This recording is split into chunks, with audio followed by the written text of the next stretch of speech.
What's up, Twitch and Team B42 members? I got some more tips for you guys, backed by popular demand.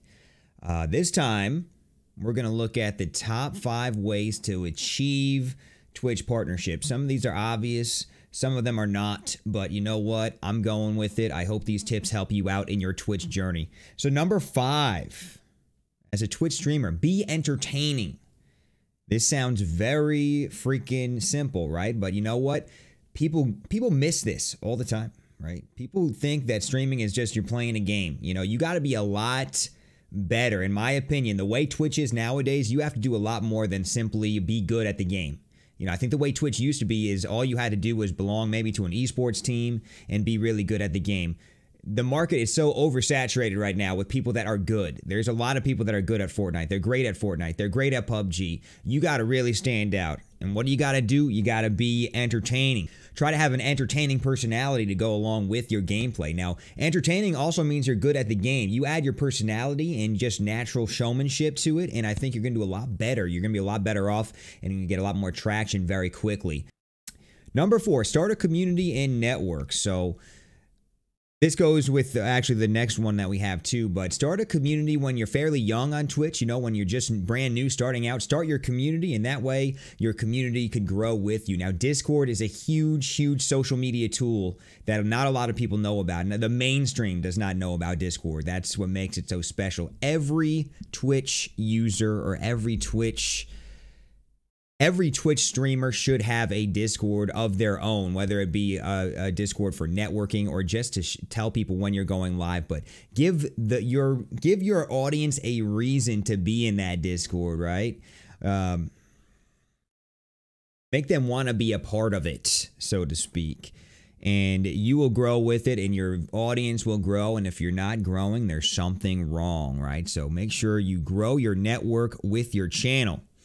Number 3, grow on social media. So this kind of ties in with number 4, right? Social media platforms. Discord is one of them, but we're talking Twitter, Facebook, YouTube, all that good stuff. Start that stuff early on in your Twitch career, and that way all these things could grow with you when you really expand. You don't want to go ahead and start a Twitter, 8 months into your streaming career, and then start growing that. You want them to all grow together as one, right? So make sure you start all those and you devote the time necessary. You can check some other YouTube videos on this, but devote the time necessary to those other social media platforms and make sure that those are growing with your Twitch stream or Facebook stream or whatever platform you are using. Number 2, stay within your genre.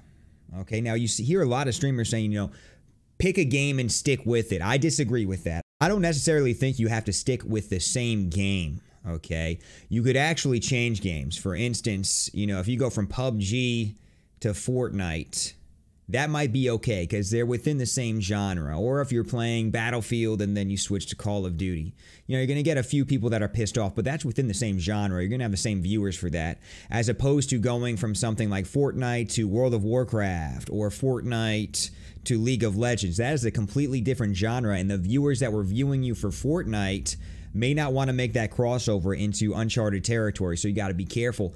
I do recommend, if you're having success with the game, that you stick with that, but let's face it, we sometimes get bored, right? I do. So be sure when you do switch your games, you're staying within the same genre. There's actually tools on Twitch to help you indicate where your viewers are coming from, so I recommend you check those out as well, what games they actually watch. And our number 1 most important thing for partnership on your path to partnership on Twitch or anywhere is that you be consistent with everything. Consistency, right? Are you keeping your streaming schedule and doing it consistently, right? It's not really important that you stream every single day, but if you're going to stream 2 or 3 days a week, are you consistently doing that 2 or 3 days a week? That is one thing with streaming. People think, they could, if they're not feeling like it, they could just skip a day of work. Let me ask you a question. If you were working at a normal job, would you be able to not come in that day? Or just because you're not feeling well or because you're feeling tired that day? So keep that in mind. Get enough sleep, be consistent, and also be consistent with everything else you're doing. You're networking, you're making friends. You got to stay consistent with that. Time and time again, I've seen people go really hard on the networking for like a week, and then they kind of taper off. Remember, it's all about the marathon. It's all about consistency. This is not a sprint. This is a marathon. So keep going. A cat just climbed up my tree. So keep going with it. Stay consistent. You don't have to break your back, but make sure you're doing everything in a consistent manner. I hope these tips helped you out a lot on your journey to Twitch partnership. I'll be making more videos for you, but these are just some basic things that I know help a lot of people, just basically from what I've seen and what I've gone through myself. So I hope you enjoyed it, and we will see you in the next video.